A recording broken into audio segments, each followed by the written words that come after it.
네, 시장에 변동성은 있고 어느 정도 업종별로 부침은 보이지만 그래도 아직까지 유동성 힘은 있는 것 같습니다. 이 유동성 장세에서 주목해 볼 섹터는 또 하나 금융이죠. 오늘 금융에서 증권주들의 흐름을 조금 조명해 보도록 하겠습니다. 오늘은 대신증권 박혜진 애널리스트와 함께 할게요. 안녕하세요. 안녕하세요. 네, 어서 오세요. 유동성 랠리가 계속해서 좀 이어져 왔었잖아요. 상반기 3월 이후부터. 지금은 뭐 끝물이라는 얘기도 있고 아니면 좀 더 갈 수도 있다라는 얘기도 있는데 연구원님 생각은 어떠세요? 그거를 이제 조금 저희가 예상을 해보려면 예탁잔고를 보시면 되는데요. 예탁잔고가 얼마 전까지 60조 원을 넘었었습니다. 맞아요. 예, 최고 63조까지 찍었었고요. 지금도 사실 50조 원대 후반을 좀 유지를 하고 있습니다. 그래서 저희가 봤을 때는 아직까지 유동성 랠리는 좀 지속되지 않겠나, 하반기까지는 가지 않겠나 그렇게 좀 보고 있습니다. 일단은 증시는 당분간 랠리가 이어진다라는 네. 거죠. 네. 그러면 이 코스피의 지수를 봤을 때 지금 2,400포인트까지 위까지 올라왔잖아요. 네. 어디까지 좀 회복을 할 수 있을까? 지수로요. 제가 이제 전략 담당이 아니어서 네. 저는 이제 증권 섹터를 담당하는 네네. 사람에서 뭐 지수를 예단하기는 조금 조심스러울 수 있는데 저희 하우스뷰 같은 경우에는 내년까지는 더 간다. 그래요? 예, 이런 입장이고 지수 때는 제가 지금 잘 기억은 안 납니다. 근데 알겠습니다. 2,400보다 분명히 위에 있는 거는 맞습니다. 네. 지금 그러면은 이에 따라서 증권주들을 바라보는 시각도 상당히 긍정적인 것 같아요. 네, 실적도 맞습니다. 좋게 잡히고 있죠? 2분기에 사상 최대 실적을 기록을 했습니다. 2분기에 뭐 한국금융지주 같은 회사들은 이익이 한 3천억 원을 넘는 정말 거래대금이 정말 폭증했으니까. 네, 맞습니다. 그리고 이제 뭐 창립 이래 분기 순이익으로는 가장 많은 이익을 기록을 했고요. 지금 3분기도 사실 거래대금이 거의 뭐 20조 원대를 지금 일평균 유지를 하고 있는 상황입니다. 그래서 3분기 실적도 증권사들 나쁘지는 않을 걸로 보이는데 근데 다만 2분기 실적이 너무 좋았기 때문에 네. 3분기는 좀 감익이 되지 않을까 그렇게 좀 전망을 하고 있습니다. 알겠습니다. 3분기의 실적은 감익이 좀 불가피하다. 2분기에 워낙 좋았기 때문에. 네, 너무 거죠. 좋았어요. 네. 그리고 이제 언택트 대장주라고 하는 네이버와 카카오가 지금 또 주목을 받는 이유는 금융업 쪽에도 이제 진출을 확대를 시키고 있잖아요. 네, 맞습니다. 뭐 최근에 토스도 있고 뭐 다른 증권에 활발하게 금융업계에 진출을 하고 있는 그런 IT 기업들이 있는데 네. 이 추세 어떻게 보세요?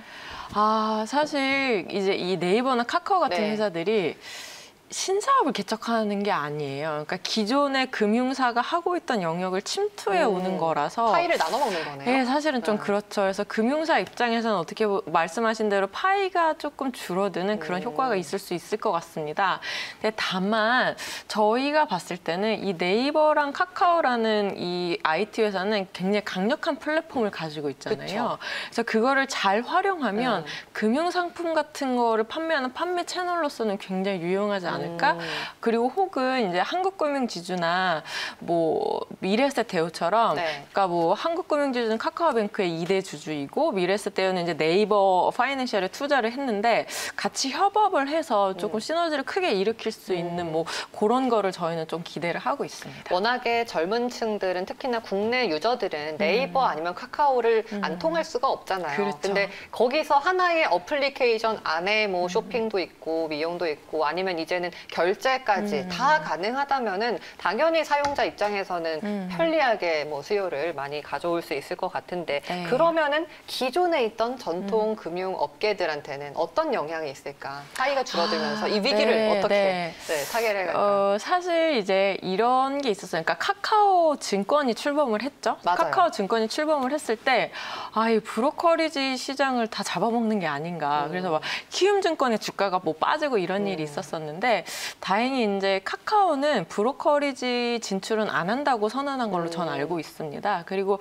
네이버 파이낸셜도 사실 은행업을 한다고는 하고 있지 네. 않거든요. 그래서 지금 표면적으로 그 회사들이 금융업을 영위를 하고 있지만 뭐 지금 기존 금융사에 엄청나게 침해할 정도, 뭐 이익을 뺏어갈 정도는 지금 전혀 결코 아닙니다. 근데 이제 가령 예를 들어서 카카오페이 증권이 뭔가 타겟팅하는 시장이 있을 거예요. 그게 상품 판매일 수도 있고 저희도 뭐 아직까지 구체적인 그림을 네. 그려보기는 쉽지 않은데, 근데 이 플랫폼을 활용을 한다면 좀 강력하게는 될 것 같습니다. 네, 충성도가 예. 워낙에 크니까. 네, 맞습니다. 그리고 네이버 파이낸셜 같은 경우도 뭐 이번에 네이버 통장을 출시를 했지만 사실 그 통장 자체는 미래세태우의 CMA 통장입니다. 근데 아마 이 회사들이 그 안에 있는 그 이제 입점 업체들이죠. 인터넷 쇼핑 쪽 쇼핑몰 이제 업체들? 네. 쇼핑몰 입점 업체들을 상대로 뭐 매출 채권 유동화라든지 아니면 단기 뭐 대출 뭐 네. 이런 프로그램을 출시를 할 것 같습니다. 근데 그게 이제 기존 은행권에 크게 뭐 침해는 될 것 같지는 않은데 어쨌든 앞으로 좀 추이가 좀 지켜볼 만할 것 같습니다. 오픈 뱅킹이 열리면서 네네. 저도 이제 사용을 해봤는데 네. 네이버에서 뭐 결제를 하려다 보니까 네. 오픈 뱅킹에 대해서 이제 동의 여부를 네, 맞아요. 묻더라고요. 네네네. 그러다 보니까 이게 그러면은 내가 네이버에서 결제를 하면은 네이버 금융 쪽인 건가? 아니면은 기존의 금융사와 제휴가 돼 있는 건가 헷갈리더라고요. 그렇죠. 그게 마치 네이버 통장인 것처럼 맞아요. 느껴지는데 네. 기존 제휴 이제 금융사 통장을 그 정보를 조금 자유롭게 이용한다고 보시면 될 것 네. 같습니다. 네. 그러면 저희 하나씩 이제 종목별로 좀 살펴볼게요. 자, 한국금융지주는 어떻게 보면은 투자를 좀 잘했어요. 그렇죠, 그죠? 그렇죠. 카카오게임즈 IPO의 수혜잖아요. 네. 지금 근데 이제 투자는 잘했는데 실적은 어떨지 궁금한데요. 한국금융지주가 지금 뭐랄까 이 유동성 이 힘입어서 호재가 좀 많습니다. 첫 번째로 아까 말씀해주신 카카오게임즈 네. 대표 주관사를 했었죠. 그리고 지금 카카오뱅크가 2대 주주인데 지금 카카오뱅크가 장외에서 시총이 36조라는 언론 보도가 얼마 전에 나왔습니다. 그리고 이제 빅히트 엔터테인먼트 상장을 또 이제 주관을, 카카오가 그 한국금융지주가 주관을 한다는 뭐 이런 호재들이 네. 많이 있는데 제가 아까 말씀드린 것처럼 한국금융지주가 2분기 실제 3천억이 넘었었습니다. 오. 진짜 엄청난 이익이었고요.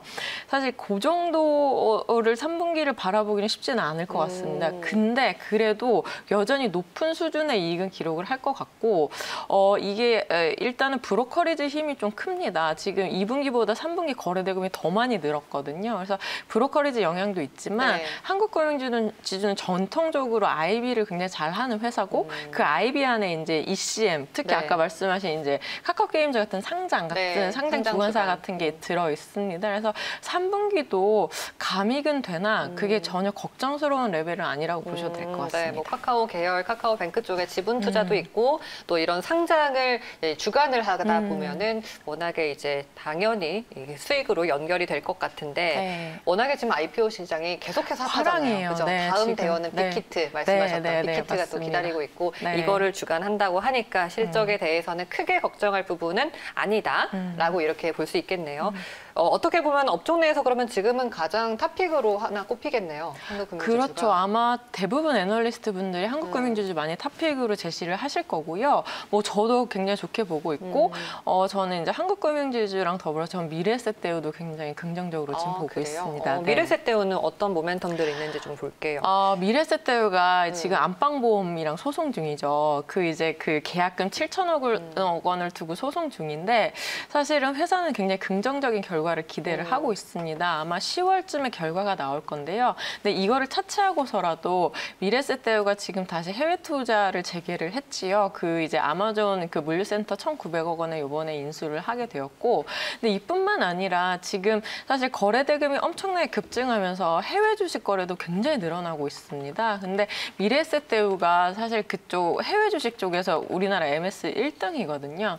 근데 예를 들어서 뭐 사실 브로커리지 수수료 수익이 분기에 한 1,000억을 벌었다 하면은 요번 2분기에 그 해외 주식 쪽에서만 한 350억 원의 이익을 냈습니다. 근데 저희는 이 해외 주식 쪽이 앞으로도 더 커질 걸로 보고 있거든요. 왜냐하면 전 세계 주식 시장에서 코스피가 차지하는 비중이 2% 정도예요. 그래서 앞으로 더 커질 건데 사실 거기서 좀 선두 주자로 있는 회사가 미래에셋대우가 아닐까 싶고, 저는 좀 증권주를 거래대금 플레이를 하기보다는 좀 중기적인 관점에서 좋아질 회사를 찾는 게 좀 중요하다고 보고 있는데 그 면에서 좀 한국에서는 제일 앞서가는 회사가 아닐까 그렇게 좀 보고 있습니다. 일단 뭐 투자를 좀 잘하는 거죠. 어떻게 보면. 투자도 잘하고 그리고 이제 플랫폼이 어떻게 보면 굉장히 많은 거죠. 네, 브로커리지 플랫폼, 뭐 해외 주식 플랫폼, 네. 그리고 뭐 네이버 파이낸셜이랑 제휴 같이 뭐 좀 다방면으로 잘하는 회사입니다. 네.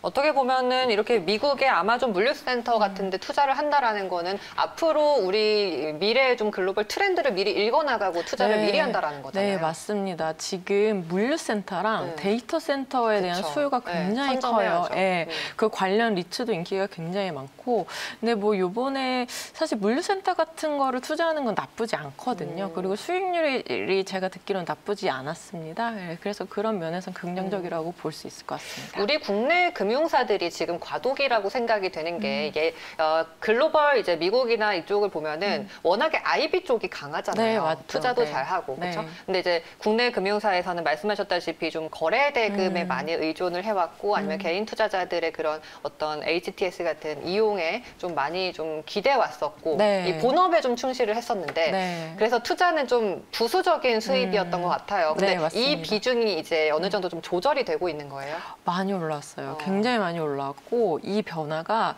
증권사들이 자기 자본을 엄청나게 키우기 시작하면서 그 변화가 시작됐고 미래에셋대우는 이제 자기 자본이 10조가 될 겁니다. 네, 어마어마한 금액인데 이 엄청난 자본으로 뭐 트레이딩, 뭐 투자 이런 거 레버리지를 크게 일으키는 사업을 많이 하게 된 거죠. 그래서 예전에 브로커리지 비중이 뭐 70% 이랬었습니다. 전체 네. 매출에서요. 근데 지금 브로커리지 비중 미래에셋대우 20% 남짓이고요. 아까 말씀드린 IB나 투자 쪽 비중이 이제 굉장히 많이 올라왔고 이게 뭐 30% 이상 40%까지 올라와 있는 상황입니다. 그렇군요. 네. 근데 이제 워낙에 기존에 전통적으로 증권사들 중에 보면은 이제 개인의 입장에서는 그래도 많이 좀 HTS를 이용할 수 있는 그런 쪽을 많이 눈여겨보게 되잖아요. 네, 그 중에 아무래도. 하나가 이제 키움증권이었던 네, 것 같아요. 맞습니다. 그죠? 키움증권이죠. 키움증권도 뭐 주가는 많이 올라왔거든요. 최근에 개인 투자자들이 많이 이제 주식 열풍에 참여를 하다 보니까 네. 뭐 12만 원까지도 터치를 했었는데 네. 키움증권은 그러면 뭐 투자 쪽은 어떤지 지금 현황이 어떤지 궁금해요. 키움도 이제 종합금융투자회사로 나가려고 노력을 많이 하고 그래요? 있습니다. 그래서 IB 쪽을 좀 많이 키우려고 예전부터 좀 많이 노력을 했었어요. 해외 근데 주식도 먼저 이제 갔던 거 아닌가요? 그 해외 주식도 그쵸.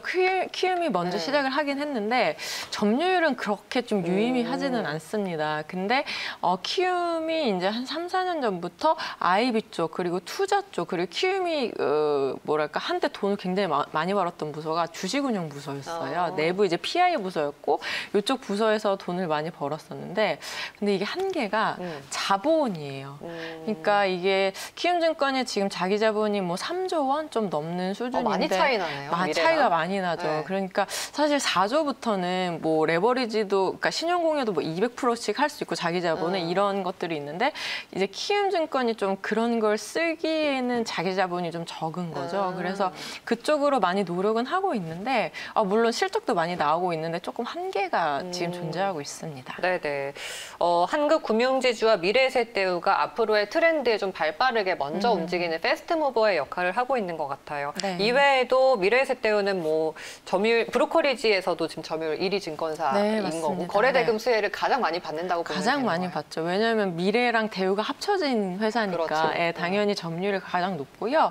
아마 브로커리지에서 MS가 한 10% 넘어갈 겁니다. 그래서 가장 높고 근데 또 해외 주식 거래도 지금 미래에셋대우가 MS가 1등이에요. 그래서 지금 유동성이 거의 폭증하고 있는 장세인데 그쪽에서 사실 수혜를 가장 많이 받고 있다고 볼 수 있겠습니다. 네.